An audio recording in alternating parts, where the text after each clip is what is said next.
আসসালামু আলাইকুম ওয়ারাহমাতুল্লাহ। স্বাগতম আপনাকে মোটিভেশন বাংলা 2.0 পরিবারে। যদি আপনি জীবনে হতাশ হয়ে থাকেন, বারবার ব্যর্থতার মুখোমুখি হয়ে থাকেন, অথবা মনে হয় পৃথিবীর কেউ আপনাকে বোঝে না, তাহলে বিশ্বাস করুন, আপনি একা নন। এই চ্যানেল আপনার জন্য। তো বন্ধুরা, আর কথা বাড়িয়ে সময় নষ্ট না করে চলুন শুরু করি আজকের টপিক। আজকের বিষয় হলো কুরবানি শুধু পশু জবাই নয়, এটা ঈমানের পরীক্ষা। প্রিয় ভাই ও বোনেরা, আজ আমি এমন একটি বিষয় নিয়ে কথা বলতে এসেছি যে বিষয় শুধু একটি উৎসব নয়, শুধু একটি নিয়ম নয়, শুধু পশু জবাইয়ের নাম নয়। এটা হলো ত্যাগের নাম, ভালোবাসার নাম, আনুগত্যের নাম, আর আল্লাহর কাছে নিজেকে সম্পূর্ণভাবে সঁপে দেওয়ার নাম। হ্যাঁ, আমি কথা বলছি কুরবানি নিয়ে। আজ আমরা অনেকেই কুরবানিকে শুধু একটি আনুষ্ঠানিকতা মনে করি। গরু কিনলাম, ছবি তুললাম, মাংস ভাগ করলাম, কাজ শেষ। কিন্তু আমি তোমাকে একটা প্রশ্ন করতে চাই, কুরবানি কি শুধু পশু জবাইয়ের নাম? যদি তাই হতো, তাহলে কেন আল্লাহ একজন বাবাকে তার সবচেয়ে প্রিয় সন্তানকে কুরবানি করার পরীক্ষা দিলেন? কেন একজন সন্তান বাবার কথায় নিজের জীবন পর্যন্ত দিতে প্রস্তুত হলো? কেন সেই ঘটনা 1000 বছর পরও মানুষের হৃদয় কাঁপিয়ে দেয়? কারণ কুরবানি মানে শুধু রক্ত ঝরানো নয়, কুরবানি মানে নিজের অহংকার কেটে ফেলা, কুরবানি মানে নিজের লোভকে হত্যা করা, কুরবানি মানে নিজের নফসের বিরুদ্ধে যুদ্ধ ঘোষণা করা। আজ পৃথিবীর সবচেয়ে কঠিন কাজ কি জানো? নিজেকে বদলানো, নিজের খারাপ অভ্যাস ছাড়ানো, নিজের অহংকার ভাঙা, নিজের ভিতরের শয়তানকে হারানো। আর এটাই হলো আসল কুরবানি। একবার চিন্তা করো, তুমি নামাজ পড়তে চাও, কিন্তু শয়তান বাধা দেয়। তুমি ভালো হতে চাও, কিন্তু খারাপ পরিবেশ টেনে নেয়। তুমি হারাম থেকে বাঁচতে চাও, কিন্তু নফস তোমাকে দুর্বল করে দেয়। এই যে প্রতিদিন নিজের সাথে যুদ্ধ, এটাও এক ধরনের কুরবানি। বন্ধুরা, প্রফেট ইব্রাহিম শুধু একজন নবী ছিলেন না, তিনি ছিলেন ত্যাগের প্রতীক।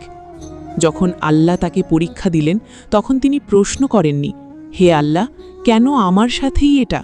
তিনি বলেননি, আমি তো অনেক ইবাদত করি। তিনি শুধু আল্লাহর আদেশের সামনে মাথা নত করেছিলেন।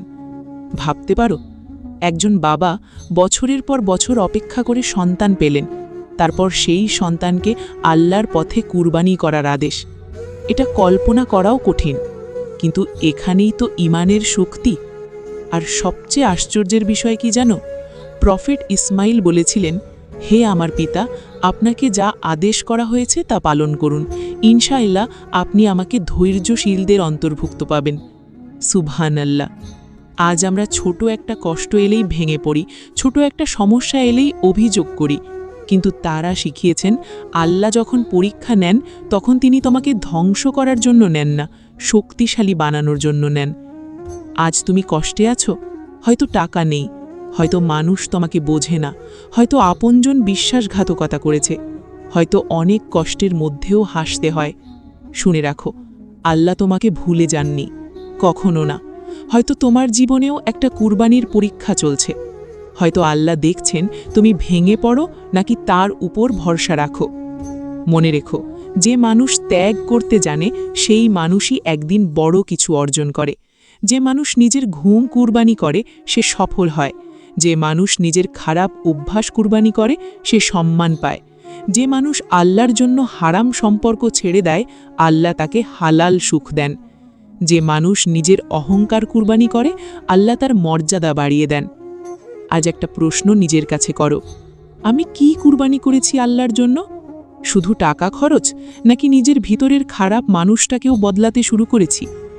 কারণ আল্লাহর কাছে মাংস পৌঁছায় না, রক্তও পৌঁছায় না, পৌঁছায় তোমার তাকওয়া, তোমার নিয়ত, তোমার ভালোবাসা, তোমার আনুগত্য। যদি আজকের এই কথাগুলো তোমার হৃদয় ছুঁয়ে যায়, তাহলে মনে রেখো, কুরবানি শুধু ঈদের দিনের একটি কাজ না, এটা পুরো জীবনের একটি শিক্ষা, যেখানে প্রতিদিন তোমাকে কিছু না কিছু ত্যাগ করতে হবে নিজেকে ভালো মানুষ বানানোর জন্য। ত্যাগ ছাড়া সফলতা আসে না। বন্ধুরা, একটা কথা মনে রেখো, যে মানুষ ত্যাগ করতে জানে না, সে কখনো বড় কিছু অর্জন করতে পারে না। পৃথিবীর প্রতিটি সফল মানুষের গল্পের পেছনে একটা জিনিস থাকে, আর সেটা হলো ত্যাগ। কেউ ঘুম ত্যাগ করেছে, কেউ আরাম ত্যাগ করেছে, কেউ নিজের ইচ্ছে ত্যাগ করেছে, কেউ নিজের সুখ পর্যন্ত কুরবানি করেছে। তারপর একদিন মানুষ তাকে সফল বলে ডেকেছে। কিন্তু একটা প্রশ্ন, যদি দুনিয়ার সফলতার জন্য এত ত্যাগ লাগে, তাহলে জান্নাত পাওয়ার জন্য ত্যাগ লাগবে না?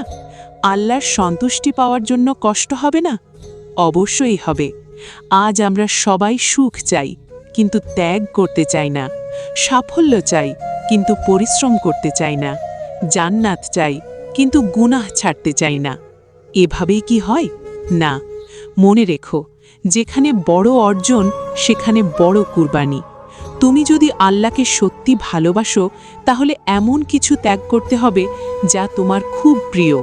হয়তো একটা হারাম সম্পর্ক, হয়তো মিথ্যা বলা, হয়তো অহংকার, হয়তো খারাপ বন্ধুদের সঙ্গ, হয়তো এমন কোনো অভ্যাস যেটা তোমাকে আল্লাহ থেকে দূরে নিয়ে যায়। একটু ভেবে দেখো তো, ইব্রাহিম আলাইহিসসালামের জন্য সবচেয়ে প্রিয় কী ছিল? তার সন্তান। কিন্তু আল্লাহ যখন পরীক্ষা নিলেন, তিনি নিজের ভালোবাসাকেও আল্লাহর ভালোবাসার নিচে রেখে দিলেন। এটাই ঈমান, এটাই আত্মসমর্পণ, এটাই কুরবানির শিক্ষা। আজ আমরা কি করি? একটা ছোট ক্ষতি হলেই বলি, আল্লাহ আমার সাথে এটা কেন করলেন? একটা দোয়া কবুল না হলেই বলি, আমার ভাগ্যই খারাপ। একটা সম্পর্ক ভেঙে গেলে মনে করি সব শেষ। কিন্তু না, সব শেষ না। কখনো কখনো আল্লাহ তোমার কাছ থেকে কিছু নিয়ে নেন, কারণ তিনি তোমাকে আরও ভালো কিছু দিতে চান। কখনো কখনো তোমার চোখের পানি তোমার জীবনের সবচেয়ে বড় রহমতের দরজা খুলে দেয়। শুনে রাখো, যে মানুষ কষ্টের সময়েও আল্লাহকে ছেড়ে দেয় না, আল্লাহও তাকে কখনো একা ছেড়ে দেন না। আজ তুমি হয়তো অনেক কষ্টে আছো, মানুষ অবহেলা করছে, নিজের মানুষরাই বুঝছে না, কষ্টে ঘুম আসে না, ভবিষ্যৎ অন্ধকার মনে হয়। কিন্তু একটা কথা মনে রেখো, রাত যত গভীর হয়, সকাল তত কাছে আসে। আল্লাহ কখনো দেরি করেন না, তিনি সঠিক সময় দেন। হয়তো তুমি এখন পরীক্ষার মধ্যে আছো, কিন্তু এই পরীক্ষাই তোমাকে শক্তিশালী বানাবে। কারণ হীরা আগুনে পুড়েই মূল্যবান হয়, সোনা আগুনে গলেই খাঁটি হয়। মানুষ কষ্টের মধ্য দিয়েই শক্তিশালী হয়। বন্ধুরা, আজকের কুরবানির সবচেয়ে বড় শিক্ষা হলো, ত্যাগ ছাড়া কিছুই পাওয়া যায় না। যদি সম্মান চাও, অহংকার ত্যাগ করো। যদি সফলতা চাও, অলসতা ত্যাগ করো। যদি শান্তি চাও, গুনাহ ত্যাগ করো। যদি আল্লাহকে চাও, নফসের বিরুদ্ধে যুদ্ধ করো। মনে রেখো, আল্লাহ তোমার চেহারা দেখেন না, তিনি দেখেন তোমার হৃদয়। তুমি কত বড় গরু কুরবানি দিলে সেটা না, তুমি কত বড় নিয়ত নিয়ে করলে সেটা গুরুত্বপূর্ণ। কারণ অনেকেই লাখ টাকার পশু কিনে দেখানোর জন্য, আবার কেউ অল্প সামর্থ্যেও চোখের পানি নিয়ে আল্লাহর জন্য করে। আর আল্লাহ তাকওয়া দেখেন, নিয়ত দেখেন, ভালোবাসা দেখেন। আজ নিজের কাছে একটা প্রশ্ন করো, আমি কি শুধু পশু কুরবানি করছি, নাকি নিজের ভেতরের খারাপ মানুষটাকেও কুরবানি করছি? কারণ যে মানুষ নিজেকে বদলাতে পারে না, সে কখনো জীবন বদলাতে পারে না। কুরবানি আমাদের কি শিক্ষা দেয়? প্রিয় ভাই ও বোনেরা, একটা কথা কি জানো? মানুষের জীবনের সবচেয়ে বড় যুদ্ধটা বাইরের মানুষের সাথে না, সবচেয়ে বড় যুদ্ধটা হয় নিজের ভিতরে। নিজের ভয়, নিজের দুর্বলতা, নিজের লোভ, নিজের রাগ, নিজের অহংকার। আর কুরবানি আমাদের এই যুদ্ধ জিততে শেখায়। হ্যাঁ, কুরবানি শুধু একটা পশু জবাইয়ের নাম না, এটা নিজের ভিতরের খারাপ দিকগুলোকেও কেটে ফেলার শিক্ষা। আজ আমরা অনেকেই বলি, আমার জীবনটা কেন এমন, আমি এত কষ্ট পাই কেন, আমার দোয়া কবুল হয় না কেন? কিন্তু কখনো কি ভেবেছ, হয়তো আল্লাহ তোমাকে ভাঙছেন না, তোমাকে গড়ছেন। মনে রেখো, যে গাছ ফল দেয় সেই গাছকেই বেশি ঝড় সহ্য করতে হয়। যে মানুষ বড় কিছু হবে, তার জীবনেও বড় পরীক্ষা আসবে। আর কুরবানির ঘটনা আমাদের একটা জিনিস স্পষ্ট করে শেখায়, আল্লাহ যখন পরীক্ষা নেন, তখন তিনি তোমার ঈমানের শক্তি দেখতে চান। ইব্রাহিমের জীবনে কত পরীক্ষা এসেছে, আগুনে ফেলা হয়েছে, নিজের পরিবার থেকে দূরে যেতে হয়েছে, বছরের পর বছর সন্তান ছাড়া থাকতে হয়েছে। তারপর বৃদ্ধ বয়সে সন্তান পেলেন, আবার সেই সন্তানকে কুরবানি করার আদেশ। একবার ভাবো, এটা কেমন অনুভূতি হতে পারে? কিন্তু তিনি একটা কথাও অভিযোগ করেননি, কারণ তিনি জানতেন আল্লাহ কখনো বান্দার ক্ষতি চান না। আজ আমরা একটু সমস্যায় পড়লেই ধৈর্য হারিয়ে ফেলি, মানুষের উপর রাগ করি, ভাগ্যকে দোষ দিই। কিন্তু কুরবানি শেখায়, যা হারাও যদি আল্লাহর জন্য হারাও, আল্লাহ তার চেয়েও ভালো কিছু ফিরিয়ে দেন। তুমি যদি আল্লাহর জন্য একটা হারাম সম্পর্ক ছাড়ো, আল্লাহ তোমাকে সম্মানজনক ভালোবাসা দেবেন। তুমি যদি আল্লাহর জন্য মিথ্যা ছেড়ে দাও, আল্লাহ তোমার রিজিক বাড়িয়ে দেবেন।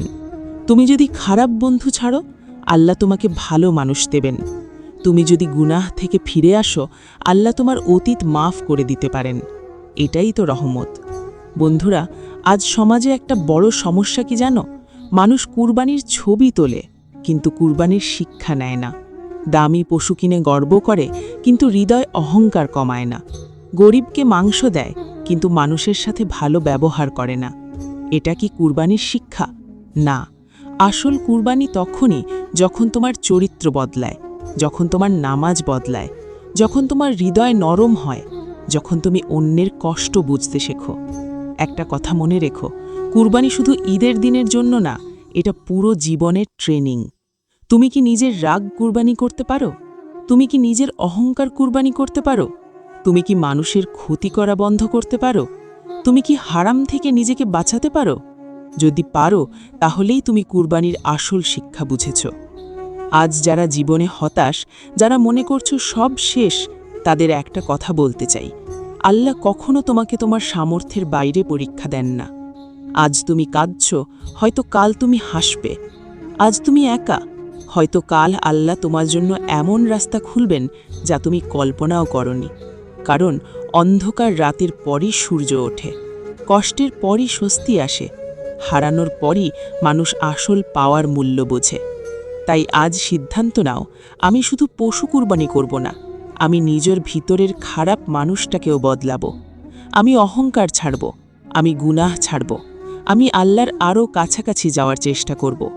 কারণ যে মানুষ আল্লাহর জন্য কিছু ছেড়ে দেয়, আল্লাহ তাকে কখনো খালি হাতে ফিরিয়ে দেন না।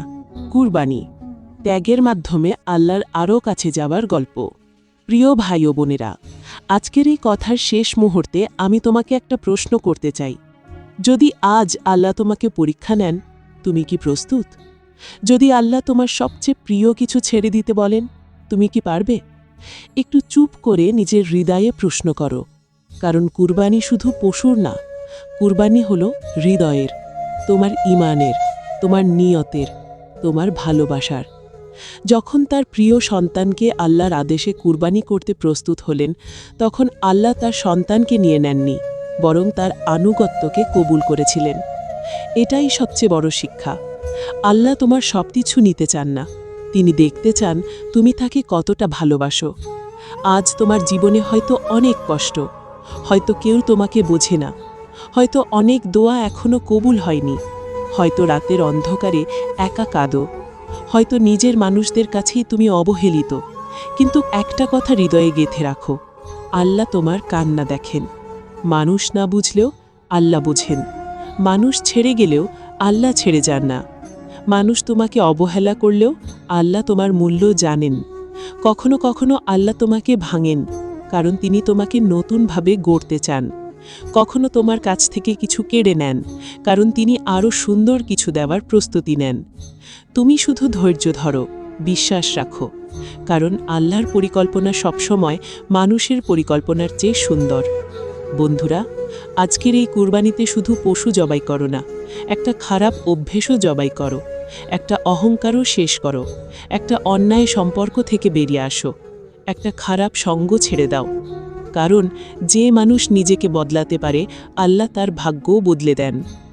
আজ একটা সিদ্ধান্ত নাও, আমি শুধু ঈদের দিনের মুসলিম হব না, আমি প্রতিদিন আল্লাহকে ভয় করব। আমি মানুষের উপকার করব, আমি মিথ্যা ছেড়ে দিব, আমি হারাম থেকে দূরে থাকব, আমি নামাজের দিকে ফিরব, আমি আমার পরিবারকে ভালোবাসব, আমি মানুষের কষ্ট বুঝব। কারণ কুরবানির সবচেয়ে বড় শিক্ষা হলো, ত্যাগ ছাড়া বড় কিছু পাওয়া যায় না। জান্নাত চাইলে নফসের বিরুদ্ধে যুদ্ধ করতে হবে, আল্লাহর ভালোবাসা চাইলে গুনাহ ছাড়তে হবে, সম্মান চাইলে অহংকার ছাড়তে হবে, শান্তি চাইলে আল্লাহর দিকে ফিরতে হবে। হয়তো আগামী বছর আমরা কেউ থাকব, কেউ থাকব না। হয়তো এটাই আমাদের শেষ কুরবানি। তাই এই কুরবানিকে শুধু উৎসব বানিও না, এটাকে জীবনের পরিবর্তনের শুরু বানাও। যখন পশুর রক্ত মাটিতে পড়বে, তখন মনে মনে বলো, হে আল্লাহ, শুধু এই পশু না, আমার অহংকার, আমার গুনাহ, আমার খারাপ দিকগুলোকেও আমি আপনার জন্য কুরবানি করতে চাই। আর মনে রেখো, যে মানুষ আল্লাহর জন্য ত্যাগ করতে শেখে, আল্লাহ তাকে এমন কিছু দেন যা সে কখনো কল্পনাও করেনি। আল্লাহ আমাদের সবাইকে কুরবানির আসল শিক্ষা বোঝার তৌফিক দান করুন। আমিন। তো বন্ধুরা, এরকম আরও সুন্দর সুন্দর মোটিভেশন টিপস পেতে আমাদের চ্যানেলটি সাবস্ক্রাইব করে পাশে থাকা বেল আইকনটি অন করে দিন, যাতে আমাদের ভিডিও আপনি সবার আগে দেখতে পারেন। এতক্ষণ সাথে থাকার জন্য সবাইকে ধন্যবাদ। ভালো থাকুন, সুস্থ থাকুন এবং সবসময় নিজের ওপর বিশ্বাস রাখুন। এটাই মোটিভেশন বাংলা 2.0। আল্লাহ হাফেজ।